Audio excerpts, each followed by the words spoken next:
जिसका नाम है गोकर्णोपाख्यान। तुंग नदी के किनारे, तुंगभद्रा नदी के किनारे उत्तम नाम का नगर था। एक पंडित जी रहते थे जिनका नाम था आत्मदेव। उनकी पत्नी का नाम था धुंधली। पंडित जी बड़े ज्ञानी थे, द्वितीय एवं भास्कर।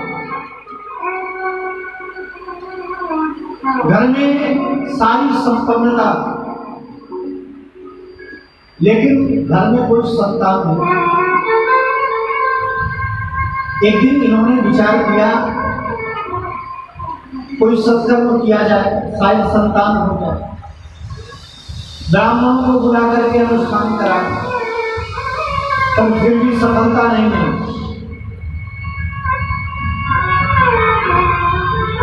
जब इनको बार बार अनुष्ठान करने पर सफलता नहीं मिली तो एक दिन मन दुखी हुआ। कार्य करने के बाद भी जब सफलता नहीं मिलती तो कभी न कभी मन दुखी होता है। पर हर सफलता बताती है कि आज नहीं तो कल उस कार्य में सफलता जरूर मिलेगी। एक दिन घर का परित्याग करके एक सरोवर के किनारे बैठ करके रुदन कर रहे थे। एक वहां से यति सन्यासी, एक वहां से संत निकले। उन्होंने पंडित जी को रुदन करते हुए देखा तो पास में आकर के पूछा, महाराज आप क्यों रो रहे हैं? क्या भगवान नहीं मिले इसलिए रो रहे हैं, या जीवन में आपके कोई ऐसी घटना घट गई जिसको आप किसी से बताना नहीं चाहे? कारण क्या? थोड़ा जल पी लेने के बाद में पंडित जी बोले, महाराज जीवन का अंतिम समय आ रहा है, बुढ़ापा चल रहा है, अभी तक संतान क्यों नहीं है? तब संत ने समझाया, देखो ब्राह्मण होगा, संतान से यदि सुख मिलता तो पूरी दुनिया सुखी हो जाती। बोलो जय श्री कृष्ण। संतान से यदि सुख मिलता तो पूरी दुनिया सुखी हो जाती, और हमारी नहीं मानते हो तो जाकर के पूछा जिनके घर में संतान है क्या वे सुखी हैं?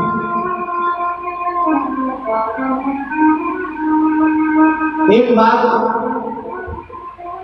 एक वृद्ध मां भगवान बुद्ध के पास में आई, जोर जोर से रुदन कर रहे थे। भगवान बुद्ध ने कहा, मां कारण क्या है? यदि आप हमें बात को समझती हो तो बताएं। उस वृद्धा मां ने कहा, एक घर में बेटा था, 25 वर्ष का होकर के चला गया। मैं सबसे प्रार्थना करके घूम रही हूं कोई उस बच्चे को जिला ले। मैंने सुना कि आप भी आए हैं तो आपसे ही प्रार्थना कर, महाराज आप हमारे पुत्र को जीवित कर दें। भगवान बुद्ध ने कहा, मां हम अवश्य जीवित कर देंगे, पर एक शर्त है, हम इसे जीवित तब कर पाएंगे जब ऐसे घर से एक कटोरी राई मिले जिस घर में आज तक कोई मरा नहीं। उस मां ने कहा, इसमें कौन सी बड़ी बात है? उसने कटोरी उठाई, सबके घर गई।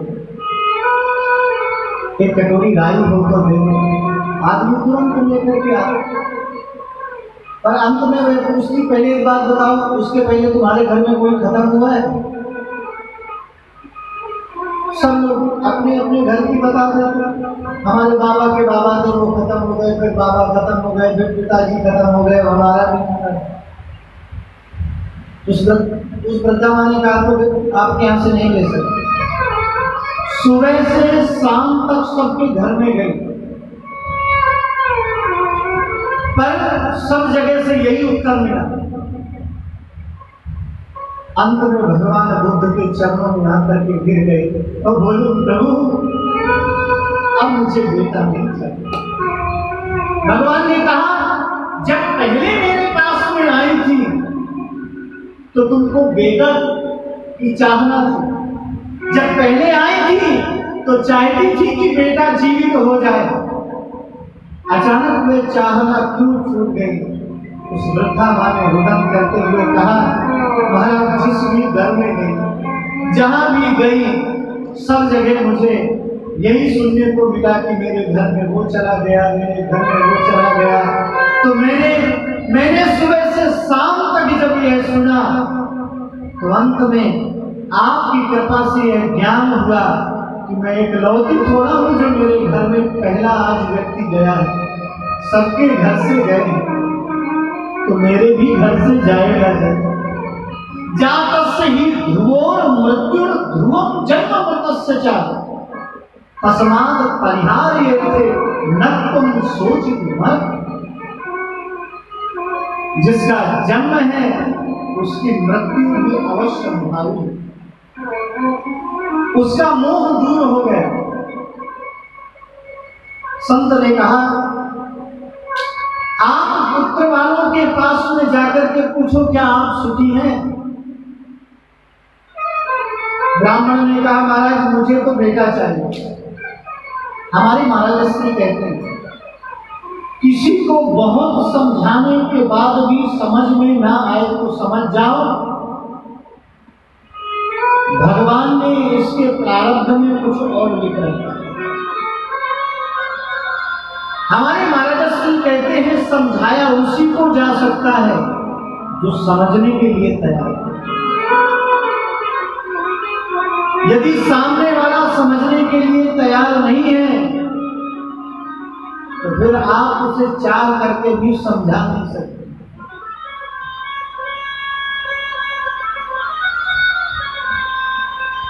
नादान है समझाया जा सकता है और जो जानबूझ के नादानी करे उसे कौन समझा सकता? पंडित जी ने जब बहुत प्रार्थना किया एक फल दिया संत ने, जाओ पत्नी से कह देना एक समय भोजन करें, किसी का दिल न दुखाए, भगवान की कथा सुने, रामायण का पाठ करें, एक बार अवश्य किसी दूसरे व्यक्ति को भोजन करा भोजन कर जाओ, एक भक्तों को भोजन। पंडित जी घर में आए, पंडितानी को बुला करके हाथ में फल दिया। धुंधली ने जैसे ही हाथ में फल दिया विचार करने लगी खाऊं कि ना खाऊं। और कभी कभी हमारे जीवन में भी ये विडंबना आ जाती है, जहां विचार करना चाहिए वहां विचार नहीं करते, जहां विचार नहीं करना चाहिए वहां जरूर करते। बीड़ी पिएंगे विचार नहीं करेंगे, गुटखा खाएंगे विचार नहीं करेंगे, सिगरेट पिएंगे विचार नहीं करेंगे, शराब पिएंगे विचार नहीं करेंगे, जुआ खेलेंगे विचार नहीं करेंगे। पर जब धर्म का काम करना हो तो जरूर 100 बार विचार करते। बोले जैसे विचार कहाँ करना चाहिए और कहाँ नहीं करना चाहिए देखो ज्ञान होना चाहिए। सुबह से शाम तक बैठे रहे, अचानक उसकी सहेली आई, उसने कहा कारण क्या? मैं देख रही हूँ सुबह से शाम हो गई तो दरवाजे पे ही बैठी है। तब उसने फल दिखा करके सारी कथा सुनाई। वे जो सहेली थी भगवान की भक्ता थी, संस्कार अच्छे थे। उसने कहा बहन देख एक बात तो मैंने सुनी सत्संग में, संत का दिया हुआ प्रसाद कभी व्यर्थ नहीं जाता और भगवान का प्रसाद जीवन में अपना चमत्कार दिखाता जाए। बस श्रद्धा से यदि कोई ग्रहण करे, श्रद्धा से कोई अपनाए तो चमत्कार जरूर हो। और यदि श्रद्धा नहीं है तो फिर कुछ मिलने वाला नहीं। उसने कहा बहन मैं 2-4 बात आपसे पूछूं। मैंने सुना है कि जब यह अवस्था आती है, उधर बढ़ता है, शरीर कमजोर हो जाता है, ज्यादा चल फिर नहीं सकते। तो तू बता, यदि गांव में अचानक आग लग गई तो मैं बाहर कैसे जाऊंगा? और अचानक गांव में डाकू आ गए तो मैं कैसे भरूंगी? उसने कहा है जब सब जा रहे होंगे तो तुझे भी लेके जाएंगे, तुझे छोड़ के थोड़ा जाएंगे। और यदि तू समझ रही है कि शक्ति तेरी कमजोर हो जाएगी तो ऐसा करना, अपनी ननद को बुला लेना, वो तुम्हारी सहायता करती रहेगी। उसने कहा आपको मालूम नहीं हमारी ननद कैसी है? हमें मालूम है। बोले जय श्री कृष्ण। उसका नाम ही है ना। बोले जय श्री कृष्ण। ना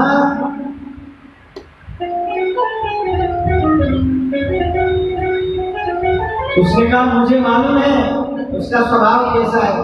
घर आएगी,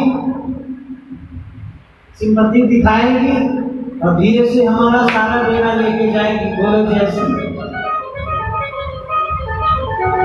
और उसने कहा कि तुझे यदि विश्वास नहीं हो तो अपनी बहन को बुला लो। उसने कहा ना मैं किसी पे विश्वास नहीं करता। और देखो बिना विश्वास के जीवन चलता नहीं, कहीं ना कहीं तो आपको विश्वास करना ही पड़ता है। हाँ, परीक्षा करने पर विश्वास तो करना ही पड़ता। सेविंग कराने के लिए जाते हैं, नाई से कहते भैया हमारी सेविंग कर दे। और देखो जिस उस तरह को देख करके हमें डर लगता है वो हमारे गले में बार बार घुमा रहा होता है ऐसे।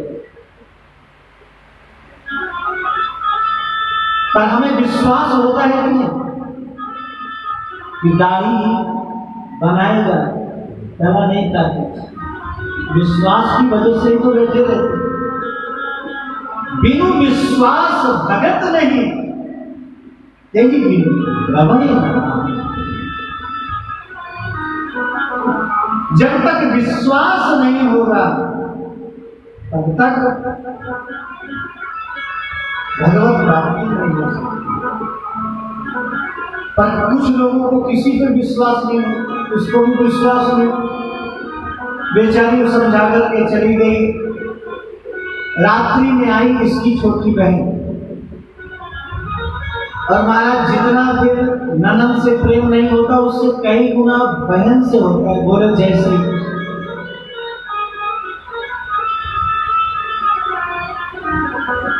बहन ने कहा कि क्या बात है, कुछ चिंता में पड़ी हुई है, कारण क्या? अरे बहन कुछ नहीं, बस ये समस्या है। एक फल दिया है संत ने, क्या ऐसा हो सकता है? इसके खाने से पुत्र हो सकता है? उसने कहा सब कपोल कल्पना है, विश्वास ना हो तो घर में गैया बंदी इसे खिला दे, इसका परीक्षण भी हो जाएगा। और देख मेरे बेटा होने वाला है 10वां, तो उसे ले लेना। बोलो जय श्री कृष्ण। पंडित जी को बहाने बनाते रहे। दोनों ने आपस में व्यापार कर लिया। मेरे पति को तू धन दे देना, मुझे बेटा दे दे। इधर पंडित जी को विश्वास दिलाती नहीं। जैसे ही 9वां महीना पूरा हुआ, बहन ने आकर के अपने बेटे को दिया, तुरंत ले जा करके पंडित जी की गोद में डाल दिया। बोलो जय श्री कृष्ण। घर में बेटा हुआ है बाहर। पंडित जी ने जैसे ही देखा प्रसन्न हुए, ब्राह्मणों को बुला करके दान दिया। चारों तरफ उन्होंने आनंद के गीत सुने। अब उन्होंने नामकरण संस्कार कराया। हमारा नाम आत्मदेव है तो हमारे बेटे का नाम होगा परमात्मा। पास में बैठी हुई थी पत्नी, उन्होंने कहा 9 महीनों तक हमने कष्ट सहा और नाम आपके द्वारा चलेगा नहीं, मेरा नाम है धुंधुली तो इसका नाम होगा धुंधुकारी। बोलो जय श्री कृष्ण। और मालूम है धुंधकारी का अर्थ क्या होता है? धुम धुम करोटी धुंधकारी। जो घर भर की धुनाई करे, बोलो जय श्री कृष्ण। देखो हमारे जीवन में नाम का भी प्रभाव होता। एक बार एक मैया हमारे महाराज श्री के पास में आई, महाराज जी कोई सरल साधन बताओ जिससे भगवान की भक्ति हो। महाराज जी ने कहा घर के समस्त जितने बच्चे हैं सबका नाम भगवान के नाम पे रखो, बोलो जय श्री कृष्ण। अच्छा देखो पहले के नाम कितने अच्छे होते, सुनील, संजीव, सुशील, नाम अच्छे हैं कि नहीं? और आज के नाम पप्पू। एक नाम तो हमने बड़ा विचित्र सुना। हम एक जगह गांव में बैठे थे, उसने कहा बेटा घसीटा महाराज जी आए पानी ले आए। हमने ऊपर से नीचे तक उसे देखा, अच्छा खासा चला रहा। हमने कहा भाई इसका नाम घसीटा किसने रखा? बोले महाराज बचपन में ये घिसलता बहुत था, बोलो जैसे घिसलता बहुत। देखो नाम जीवन में सार्थक होना, निरर्थक नहीं। कई लोग कहते हैं महाराज हमने ऐसा नाम खोजा है जिसका जल्दी हिंदी में अर्थ नहीं मिलेगा, संस्कृत में अर्थ नहीं मिलेगा, अंत में वह अनर्थ ही करता है, बोलो जय श्री कृष्ण। अरे जिसका अर्थ नहीं है तो अनर्थ ही करेगा कि नहीं? इसका नाम रख दिया गया धूम्रकारी। अब कालांतर में 3 महीने के बाद जिस गैया को फल खिलाया था, सुंदर एक पुत्र को उसने जन्म दिया। धीरे धीरे समय आया, उसका भी नामकरण संस्कार किया गया। उसके कान गऊ के समान थे, इसलिए उसका नाम रखा गया गोकर्ण।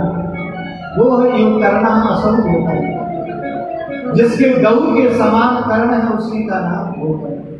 अब दोनों बड़े हुए, धुंधकारी महाखल हुआ और गोकर्ण जी परम संत हुए। धुंधकारी छोटे बच्चों को पाता कुएं में डाल देता, दूसरे का धन छीन करके ले आता, घर वालों को पीड़ा देता। एक दिन पिताजी दुखी हो गए, उन्होंने सोचा बेटा नहीं था तो प्रॉब्लम, और बेटा हो गया तो प्रॉब्लम। क्यों मुक रही है कि नहीं? हमारे महाराज श्री एक बात कहा करते थे,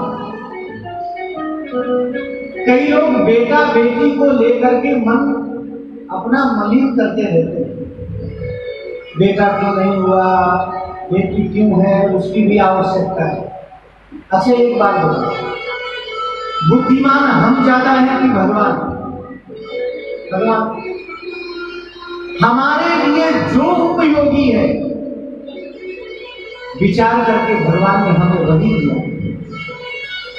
और आज के समय बेटा बेटी की कोई फर्क नहीं। एक घर में रिजल्ट आया, बेटी रो रही थी। पिता ने जाकर के पूछा बेटी तू क्यों रो रही है?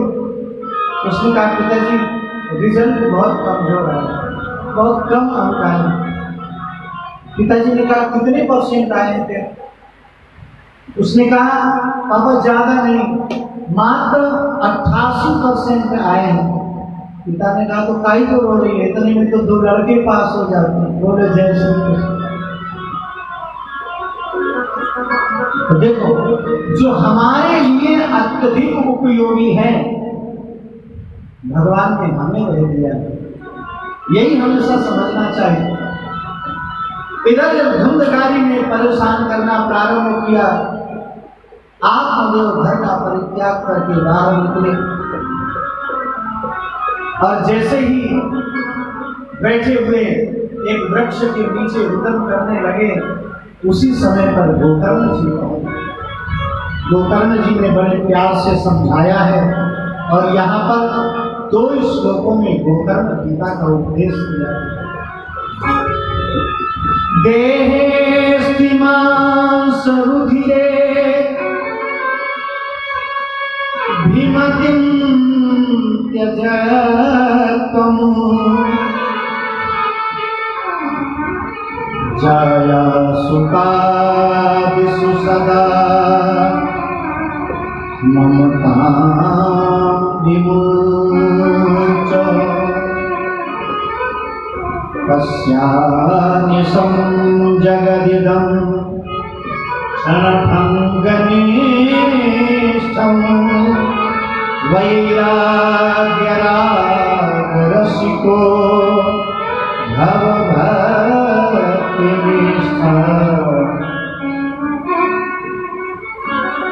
गोकर्ण जी ने समझाया, पिताजी देहेष्टि मांस रुधिरे भीमति त्यजत्वम्। दुनिया में सबसे ज्यादा दुख का कारण दो है, एक का नाम है अहंता और दूसरे का नाम है ममता। दुनिया में दुख के दो ही कारण हैं, अहंता और दूसरी ममता। शरीर में होती है अहंता और शरीर के नातों में होती है ममता। मैं ज्ञानवान, मैं धनवान, मैं विज्ञानी, ये जो भावना है ना हमें जीने नहीं देती, और यह अहम भाव एक दिन हमें मिटा देता है।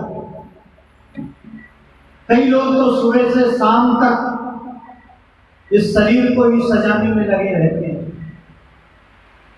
जिस्म दुबला जो तेरा है भस्म होएगा जल जल के, अरे जिस रोज धोता है इसे साबुन से मल मल के। तेरे जो भाई और बंधु तुझे हर रोज प्यार करते हैं, वक्त पर काम न आएंगे, जाएंगे दूर डर डर के। खाक लगने नहीं देता, अरे भाई तू जिस तन को उड़ेगी खाक इस तन की हवा के साथ रल रल के, पूछ सबने ही करना है। हुए जो जगत में पैदा कि देखो टूट जाते हैं वृक्ष मजबूत हिल हिल के, बुढ़ापा आ गया तेरा नहीं प्रभु नाम की चिंता, जिस्म दुबला हुआ तेरा बुढ़ापा बीच दल दल के। ढेर माया के जो जाए तेरे वह काम न आए, कि जाति बार मिलने हैं कफन के टुकड़े को मन बनते। शरीर में जो अहंता है वह हमें जीने नहीं देती, और दूसरे दुख का कारण है ममता। गोस्वामी जी कहते हैं, ममता तू न गई मेरे मन से, ममता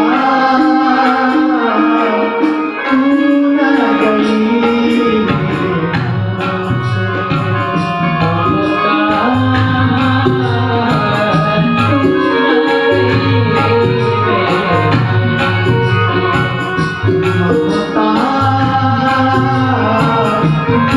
न गई मेरे मन से, ममता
अहंता और दूसरे दुख का कारण है ममता।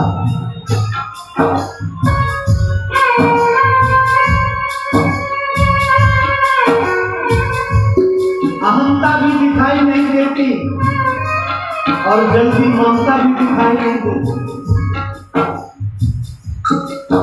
यह एक ऐसी रस्सी है जिसने सबको जकड़ लिया है लेकिन दिखाई नहीं देती। परंतु जो प्रातः स्मरण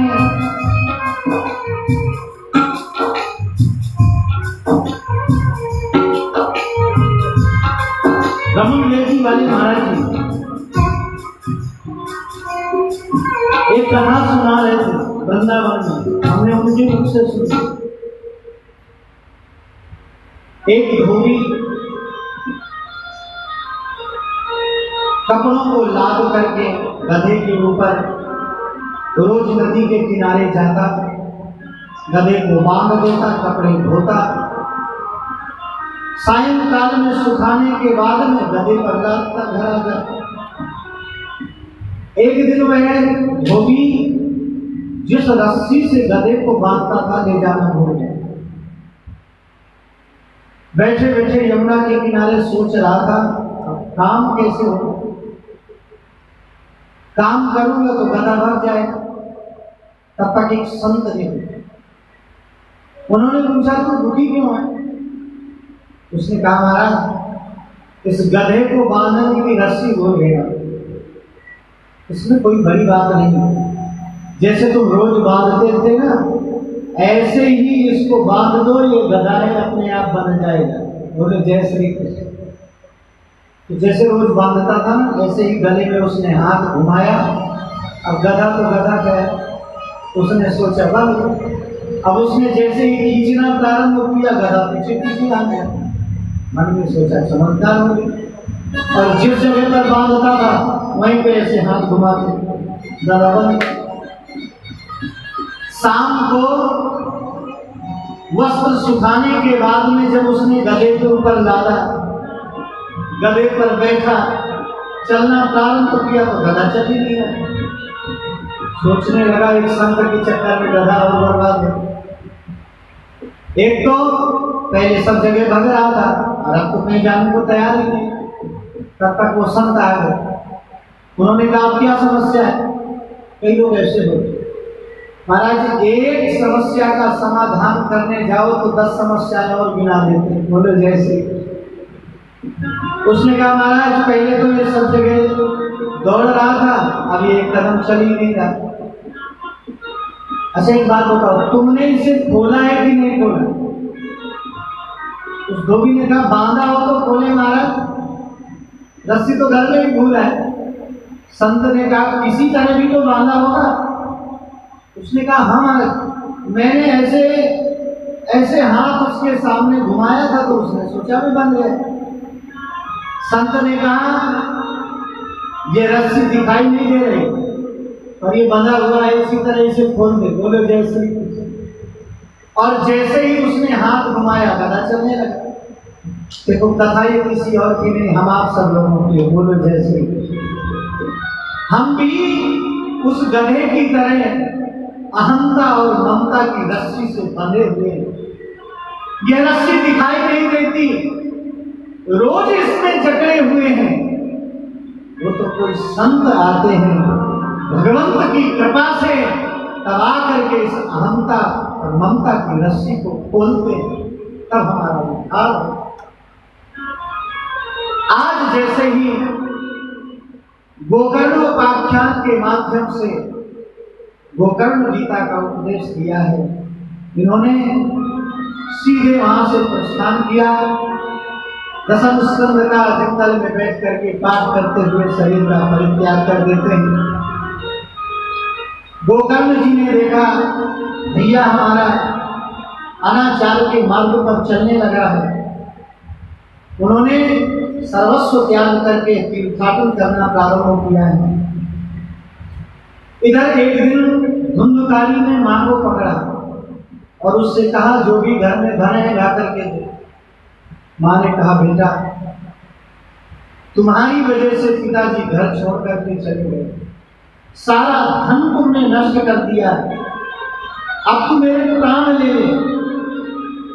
उसने कहा यदि नहीं देगी तो प्राण ही ले लो। हनिस्य लत्तयाम चेत, उठाया उसने जलती हुई लकड़ी और जैसे ही मारने के लिए दौड़ा, मां दुखी होकर के कुएं में कूद गई, उसका प्राणांत हो गया। इधर धुंधकारी 5-5 गणिकाओं को घर में लाकर के रखने लगा। 5 गणिकाओं ने देखा सुबह से शाम तक हमारे पास में रहता है, रात्रि में सबको लूटता है। एक दिन यहाँ के राजा को मालूम पड़ेगा तो हमें भी फांसी में लटका दे, तो क्यों ना हम ही से फांसी लगा दे। बोलो जैसे सोते हुए धुंधकारी को चारपाई में बांध दिया। अधम पापी जल्दी मरता नहीं, पुण्यात्मा तो बैठे बैठे भी चले जाते हैं। कई लोगों को आपने सुना होगा शाम को अच्छी तरह से मिले और सुबह बोलो जय श्री कृष्ण। पुण्यात्मा तो बैठे बैठे चला जाता है, पर पापी जल्दी मरता नहीं। क्यों पापी क्यों नहीं मरता? क्योंकि उसके पाप जितना उसे दंड देना चाहते हैं, उसके पाप जितना उसे दंड देना चाहते हैं, उसी प्रकार से उसकी मति करके उसके दंड के समय तक उसे लेकर जाते हैं। जब उन्होंने बार बार मारने का प्रयास किया, नहीं मारा, 5 ने जलते हुए अंगारे मुख में डाल दिए। तप्तांगार समूहाश्च तन्मुखे हि विचिक्षुः।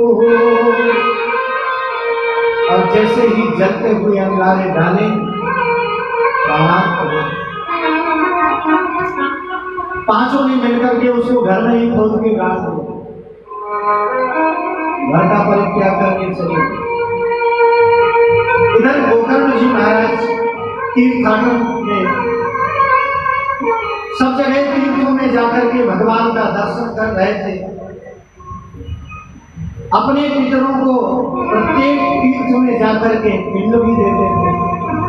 इन्हें मालूम हुआ हमारा भाई कुकर्म की वजह से धीरे धीरे समय आने पर नष्ट हुआ, उसका भी पिंड करते हैं, तर्पण करते हैं। पर एक दिन रात्रि में आए तो उन्होंने देखा सामने उसी घर में प्रेत खड़ा हुआ, कुछ कहना चाहेगा। उन्होंने हाथ में जल लेकर के जैसे ही उसके ऊपर डाला, प्रेतात्मा ने बोलना प्रारंभ किया। उस प्रेतात्मा ने हाथ जोड़ करके कहा, अहम भ्राता त्वदीयोऽस्मि धुंधकारी नामतः स्वकीयेनैव दोषेण ब्रह्मत्वं नाशितं मया। मेरा नाम धुंधकारी है, मैंने अपने हाथों से ही अपने जीवन को नष्ट कर दिया। भैया आप मेरा उद्धार करें। गोकर्ण जी ने कहा, मैंने तुम्हारे नाम से श्राद्ध किए हैं, कई जगह पिंडदान भी दिया है, तुम्हारी मुक्ति क्यों नहीं हुई? उसने कहा, गया श्राद्ध सते नापी मुक्ति में भविष्य। सैकड़ों श्राद्ध किए जाएं तो भी मेरी मुक्ति होने वाली नहीं, मैं अधम पापी हूं। गोकर्ण जी ने कहा, भैया तुम जाओ, सुबह कोई ना कोई उपाय जरूर सोचेंगे। इधर सारे ब्राह्मणों को बुला करके उन्होंने सबसे जब पूछा, किसी ने जब उत्तर ठीक से नहीं दिया, सूर्य नारायण भगवान को स्मरण किया है।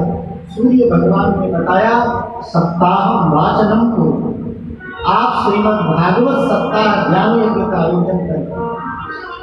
और जैसे ही सप्ताह कथा का आयोजन किया गया, सारे ग्रामवासियों ने मिलकर के सहयोग दिया। कथा प्रारंभ हुई। एक 7 गांठ का बांस पास में गड़ा हुआ था। पहले दिन की कथा में पहली ग्रंथि, दूसरे दिन की कथा में दूसरी, तीसरे दिन की कथा में तीसरी, ऐसे करके 7वें दिन की कथा में 7वीं ग्रंथि का विभेदन हो गया और एक दिव्य पुरुष प्रकट हो गया। बोलिए श्रीमद् भागवत महापुराण की जय। उससे पूछा आप कौन? उसने अपना परिचय दिया, मेरा नाम धुंधकारी है। भगवान की कथा श्रवण करने की वजह से मेरी मुक्ति हो गई है। देखते ही देखते भगवत पार्षद विमान लेकर के प्रकट हो गए।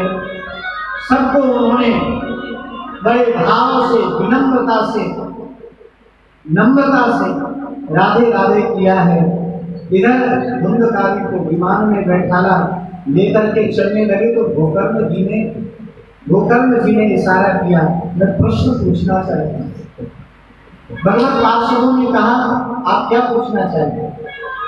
गोकर्ण जी ने कहा, अपने को बहवा समझे, यहाँ पर बहुत से लोग बैठे, श्रोताओं मम निर्मला, जितने श्रोता हैं सब निर्मल मन के बैठे हुए हैं।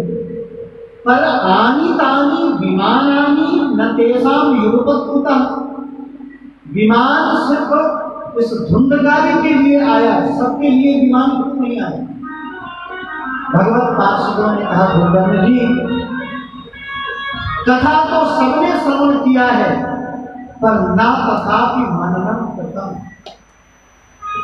कथा सुनना अलग बात है, पर कथा का मनन करना अलग बात है। तन से कथा में आकर के बैठना अलग बात है, और मन से कथा को धारण करना अलग बात है। मैं दिल से इस बात की प्रशंसा करना चाहता हूं। यह हमारी इसी प्रांगण में, इसी पांडाल में चौथी कथा है, और ये तीनों बहनें, देवरानी जेठानी बहनें जो है, जैसे एक भी कथा का ऐसा उदाहरण नहीं है जब ये तीनों बैठ करके कथा श्रवण करते। अब ऐसे यजमान कहाँ मिले जिनकी कथा के प्रति इतनी श्रद्धा है, भगवान के प्रति इतनी श्रद्धा है। ऐसे व्यक्ति के जीवन में दुख आता है तो भगवान उस दुख को टाल देते हैं। भगवान अपने भक्त को कभी गिरने नहीं देते, उसको संभाल देते हैं। गीता में भगवान कहते हैं, न में भक्त प्रणश्य। कई लोग कहते हैं, महाराज जब प्रारब्ध के अनुसार, कर्म के अनुसार फल मिलना निश्चित है तो हम भक्ति क्यों करें? देखो, एक बात तो सत्य है, प्रारब्ध के अनुसार आपके जीवन में जो दुख आना है आएगा जरूर, लेकिन भगवान क्या करते हैं? जो भगवान की भक्ति को धारण कर लेते हैं, भगवान उस भक्त के दुख को हल्का बना देते हैं और उसे स्वयं संभाल लेते हैं। ठाकुर जी, प्रारब्ध के अनुसार यदि रक्त निकलना आवश्यक है तो निकलेगा जरूर, क्योंकि लिखा हुआ है इस तारीख को इसके शरीर से रक्त निकलेगा। पर अंतर है, रक्त उंगली करके भी निकल सकता है, रक्त गर्दन करके भी निकल सकता है। भगवान क्या करते हैं? जिस रक्त को गर्दन करके निकलना है, भगवान उसी रक्त को उंगली काट करके निकाल देते हैं, अपने भक्त के दुख को हल्का बना। यह ठाकुर जी की कृपा है। इस बार अब कथा का पुनः आयोजन करना, तो सबसे कह देना, कथा सुने तो जा करके घर में मनन करना।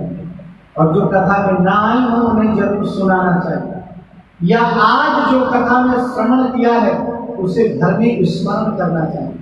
उससे दो फायदे, एक तो यहां से जाने के बाद में मन भगवान की कथा में लगा रहेगा, और दूसरी बात भगवान का चिंतन होगा तो हमारे आंखों के सामने सिर्फ ठाकुर जी ही नाचेंगे, सिर्फ ठाकुर जी का ही स्मरण होगा। तभी तो मीराबाई कहती थी,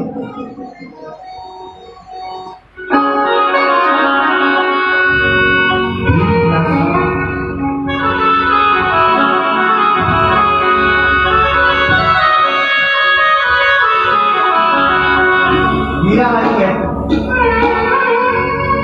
बसो मेरे नैनन में नंदलाल, बसो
भगवत पार्षद लेकर के चले जाते हैं।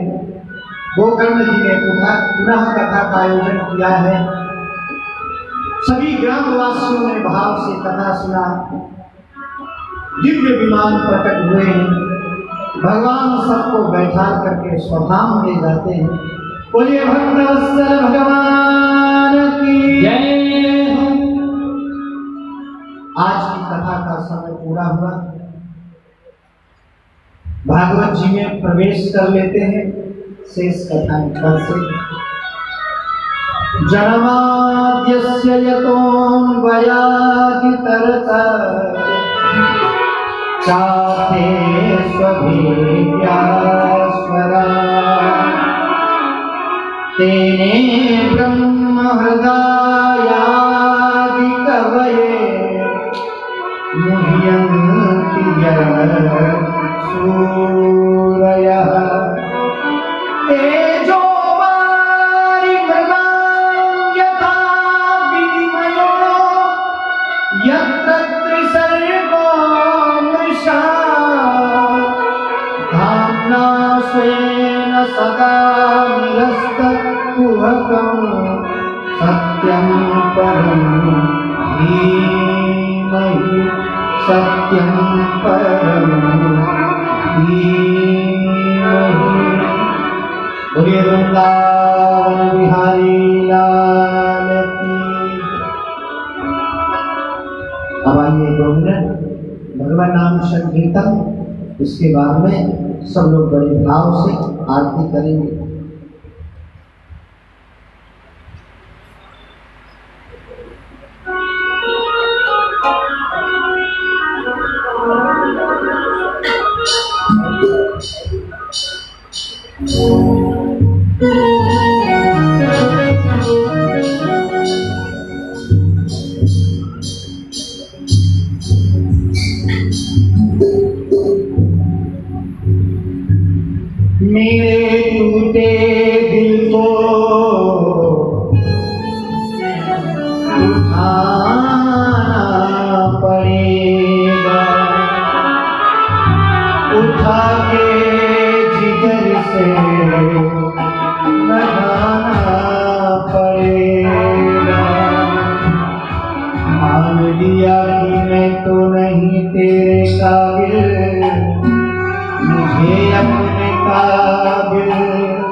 मेरे सामने तुझे